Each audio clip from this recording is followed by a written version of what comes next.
selamat malam semuanya. Halo, selamat malam. Halo, selamat malam juga. Hmm, kita di sini dari kelompok 4 ingin mempresentasikan tentang materi kebijakan dividen dengan menggunakan aplikasi Zoom Meet. Perkenalkan, nama saya Rizky Ramadan. Perkenalkan, nama saya Dina Aulek Hidayati. Perkenalkan, saya Mediana Putri. Oke, kita langsung ke materinya aja ya.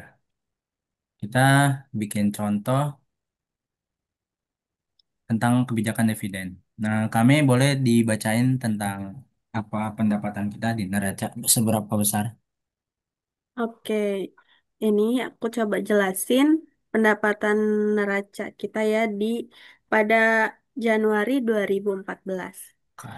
Perusahaan jasa neraca memiliki total harta sebesar 980.193.583 rupiah Hmm. yang didanai oleh total kewajiban sebesar 61.175.000 rupiah dan total modal sebesar 989.583 rupiah.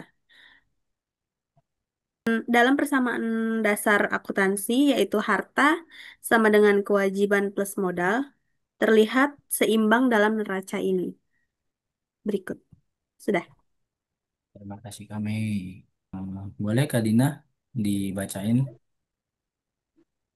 laba rugi kita Ini yang itu berapa sih di dalam tahun 2014 ini?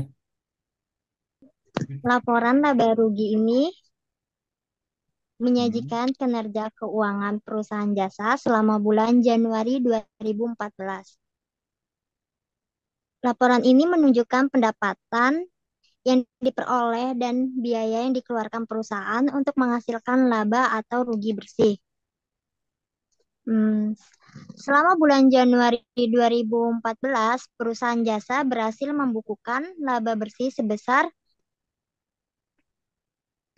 38 tiga juta. puluh sembilan juta Oke. 39.198.53.033. Laba ini diperoleh dari pendapatan usaha sebesar 91.974.000 rupiah setelah dikurangi biaya-biaya operasional dan ditambahkan pendapatan lain-lain. Terima kasih Kak Dina.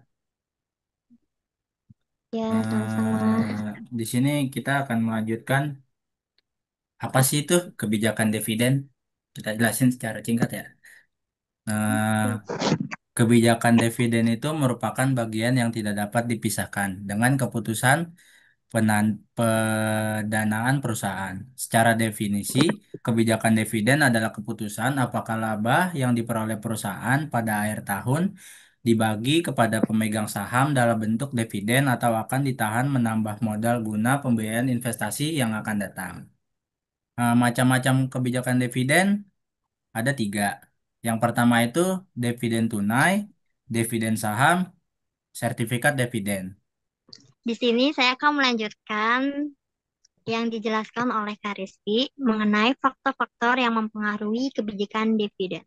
Satu, ada kendala atas pembagian dividen, aspek-aspek yang merupakan kendala atau yang membatasi pembagian dividen. Yang kedua, ada peluang investasi. Kemampuan untuk mempercepat atau menangguhkan proyek akan memungkinkan perusahaan untuk lebih konsisten dengan kebijaksanaan dividen stabil.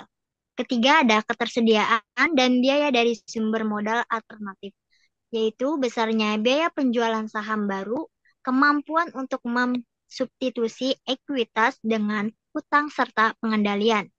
Yang keempat, ada pengaruh kebijakan dividen terhadap kas. Keinginan pemegang saham, tingkat resiko dari dividen, manfaat pajak, dan informasi atau isyarat.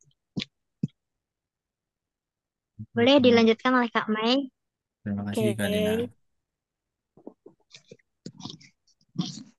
Berikutnya, untuk teori tentang kebijakan dividen antara lain yang pertama yaitu teori dividen tidak relevan.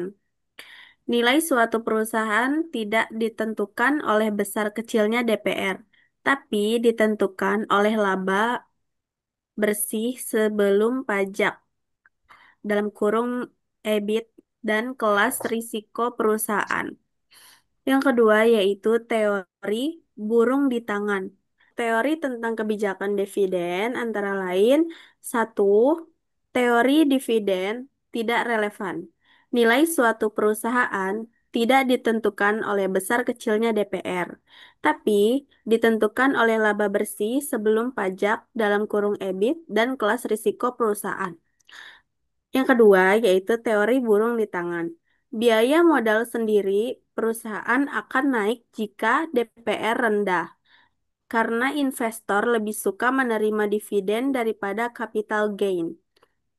Yang ketiga yaitu teori perbedaan pajak. Adanya pajak terhadap keuntungan dividen dan capital gain, para investor lebih menyukai capital gains karena dapat menunda pembayaran pajak. Yang keempat yaitu teori hipotesis sinyal.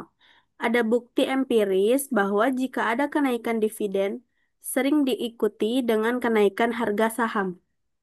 Lalu yang kelima, teori efek klien. Kelompok pemegang saham yang berbeda akan memiliki preferensi yang berbeda terhadap kebijakan dividen perusahaan. Untuk kelebihan dan kekurangan kebijakan dividen. Kelebihan kebijakan dividen meningkatkan kepercayaan pemegang saham terhadap perusahaan. Lalu, meningkatkan harga saham perusahaan di bursa efek. Kemudian, memberikan return kepada pemegang saham. Selanjutnya yaitu kekurangan kebijakan dividen, yaitu mengurangi kemampuan perusahaan untuk melakukan investasi di masa depan. Kemudian meningkatkan biaya modal perusahaan jika perusahaan harus mencari sumber modal alternatif. Lalu yang terakhir yaitu dapat mempengaruhi kestabilan keuangan perusahaan jika tidak dikelola dengan baik. Oke, Oke. terima kasih. Mungkin itu saja materi yang kita bisa sampaikan. Selanjutnya kita akan memberikan contoh percakapan kebijakan dividen. Baik guys, ini kita totalin ya dari hasil dalam setahun kita kurangin laba rugi dalam setahun ya. Ini kita bisa Oke, lihat totalnya. Nah, di sini kita bisa total kita laba bersih kita kurangin dengan laba kotor kan. Dengan totalnya 940.900.075.000 rupiah ya kan. Di sini kita mau kita bagi atau kita pengen investasiin buat ke depannya. Saya ada ide untuk kita membuat new recruit untuk menghandle klien Citibank biar kita bisa eh, menambah klien baru. hmm. Kalau aku sih setuju ya, karena kan CTB itu salah satu salah satu klien yang besar gitu di perusahaan kita. Gitu. Oke. Gimana kalau kita ngerekrut 5 karyawan aja? Terus buat ngehandle klien Citibank kita, Boleh sih. Untuk kriterianya itu apa aja ya, Ki ya? Kalau dari menurut saya ya, lebih baik kita merekrut lulusan L1 yang udah berpengalaman karena klien kita menguntungkan lumayan besar untuk perusahaan kita sih. Oke. Mempunyai pengalaman minimal 1 tahun. Terus kita ini nanti lewat platform apa tuh kalau untuk ngerekrutnya ini? Kalau Kak Dina boleh di hmm, backup. menurut saya sih lebih baik lewat sosial media. Kan sekarang udah canggih tuh ya. Ada Ya. link uh, job desk gitu. Terus, Yang maksud Kak Dina maksud itu job street kali ya. Job street, iya LinkedIn. betul. Oke. Nanti kita Mm-mm. coba usahain buat untuk karyawan-karyawan kita untuk masuk-masuk grup untuk meng-share kali ya. Supaya banyak yang ngedaftar di perusahaan kita. Iya, Eh, betul. saya ada ide untuk pengeluaran untuk new rekrut. Kita membutuhkan PC dan gaji save sebesar mungkin 200 juta kita masukin modal lagi ya. Oke, boleh, Dan boleh. Oke, sisa dan sisanya kita bagi aja. Oke. sekian penjelasan dari kelompok kami. Kurang lebihnya mohon dimaafkan. Wassalamualaikum warahmatullahi wabarakatuh. Salam. Terima kasih Gitu. Kak Dina, kami. Terima kasih, Rizky, Masih Dina. juga ya guys, Rizky, Kak Ya, Man. malam guys.